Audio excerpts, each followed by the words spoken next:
নিয়াত করুন। যাদের আরবি নিয়াত জানা আছে আরবি নিয়াত করুন, যাদের আরবি নিয়াত জানা নাই আপনার বাংলায় বললেই চলবে। 2 রাকাত ঈদুল আজহার ওয়াজিব নামাজ অতিরিক্ত 6 তাকবীরের সাথে এই ইমামের পিছনে আদায় করতেছে আল্লাহু আকবার, এই বলে আমরা নিয়াত করব।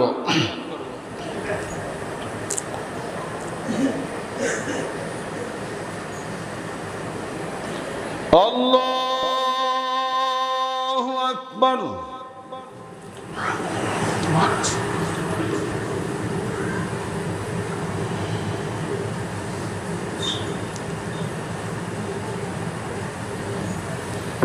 আল্লাহু আকবার।